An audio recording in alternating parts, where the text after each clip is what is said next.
मुझे आपको मैं मुबारकबाद देता हूँ, शुक्रिया अदा करता हूँ आपके इस सवाल का कि आपके चैनल के माध्यम से इस मुद्दे पर, इस गलतफहमी पर मुझे कुछ कहने का मौका आपने दिया।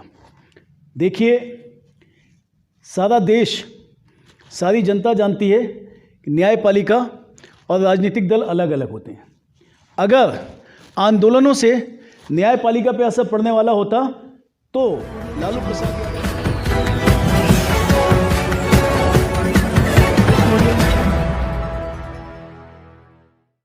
आजम खान के सवाल पर बोले सपा नेता, न्यायपालिका और राजनीतिक दल अलग अलग होते हैं।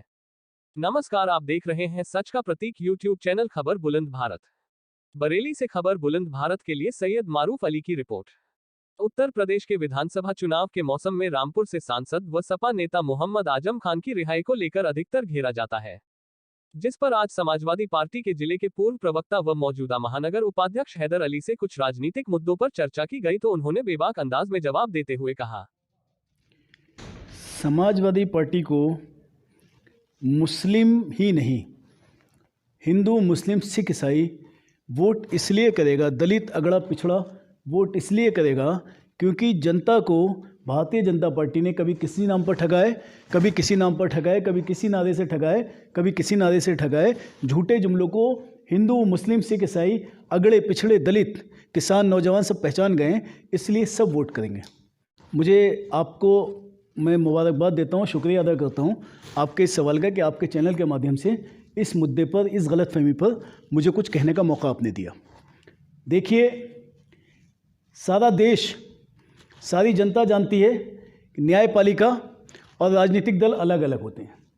अगर आंदोलनों से न्यायपालिका पे असर पड़ने वाला होता तो लालू प्रसाद यादव जी के बेटे तेजस्वी प्रसाद यादव जी, लालू प्रसाद यादव जी को कभी इतने महीनों, इतनी साल जेल में नहीं रहने देते। बिहार की जन जन के साथ वो आंदोलन करते और छुटा लेते। ये सिर्फ एक समाजवादी पार्टी पे आरोप लगाया जाता है कि समाजवादी पार्टी ने माननीय आजम खान साहब का साथ नहीं दिया। संपूर्ण रूप से जो विधिक कार्रवाई है उसमें समाजवादी पार्टी माननीय आजम खान साहब के साथ है, उनके परिवार के साथ है। आदरणीय तंजीन फातिमा मैडम लगातार अखिलेश जी के संपर्क में है और माननीय अखिलेश जी उनके संपर्क में है। लीडर अपनी भाषणों में, अपनी सभाओं में आजम खान का जिक्र मिटाए दे रहे हैं, उस पर आप क्या कहेंगे? देखिए, जो चीज़ न्यायपालिका में विचाराधीन होती है उन मुद्दों को कभी भी सार्वजनिक रूप से उस पर डिस्कशन नहीं होता है। और हमारी पार्टी के राष्ट्रीय अध्यक्ष माननीय अखिलेश यादव जी इंजीनियर हैं, पढ़े लिखे हैं, वो हर चीज़ को जानते हैं कि विधिक चीज़ों में इंटरफेयर हम करेंगे तो जिसको हम सबसे ज़्यादा प्यार करते हैं मोहतरम जनाब आजम खान साहब, उनकी कार्रवाई पे किसी तरीके से नकारात्मक प्रभाव ना पड़े। लेकिन वकीलों के माध्यम से पूरी फौज वो खड़ी करते हैं मोहतरम जनाब आजम खान साहब के लिए और संघर्ष जारी है। एक दिन वो आएगा कि आजम खान साहब निकल के आएंगे। शेर को पिंजड़े में बहुत दिनों तक नहीं रखा जा सकता। शेर आएगा, शेर दहाड़ेगा और फिर से हिंदुस्तान की गंगा जमुना तहजीब के लिए, जैसे उन्होंने आजम खान साहब ने इतना बड़ा कुंभ मेला आयोजित किया और तमाम हिंदुस्तान के साधु और संतों ने उन्हें आशीर्वाद दिया, उनकी तारीफ़ की, फिर से एक बार वही आजम खान होंगे, वही कुंभ होगा और वही आयोजक होंगे। मेरा फिर लौट के वही बात आएगी, मुसलमान जो इस्लाम को मानने वाले हैं वो समाजवादी को सपोर्ट क्यों करें?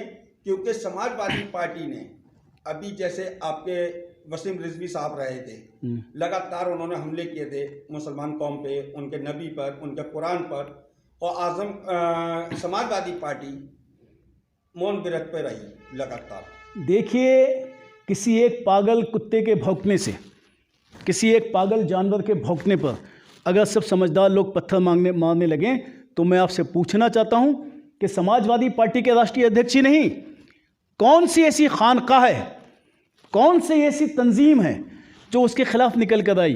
क्यों नहीं निकल कर आई? उससे डर नहीं गए, उससे बच नहीं रहे थे, बल्कि जानते थे कि ये पागल हो गया है और पागल के ऊपर पत्थर मारने से कोई फ़ायदा नहीं होगा और खुदा ने उसको इस तरीके से खुद जलील किया और आने वाले वक्त में और जलील होगा कि वो अपनी समझ जाएगा कि आका की तौहीन करने के अंजाम में क्या होता है।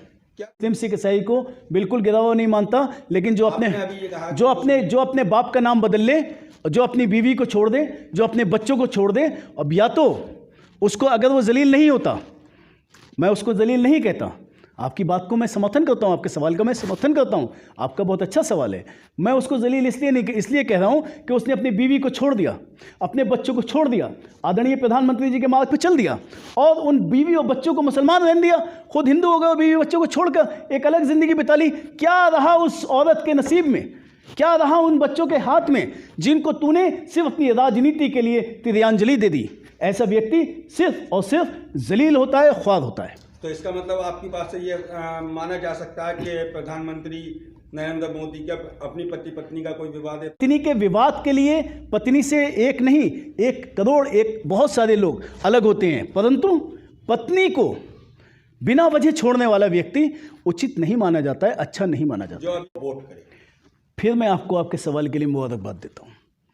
देखिए, आप समाजवाद की डेफिनेशन किसी भी सवाल से नहीं बदल सकते, ना ही मैं किसी जवाब से बदल सकता हूँ। समाजवाद का अर्थ होता है सारे समाजों को लेकर उस समाज के लिए कार्य करना। समाजवादी पार्टी का ये मानना है कि हिंदुस्तान की एक आंख का नाम मुसलमान है और एक आंख का नाम हिंदू है। इसकी किसी की भी रोशनी अगर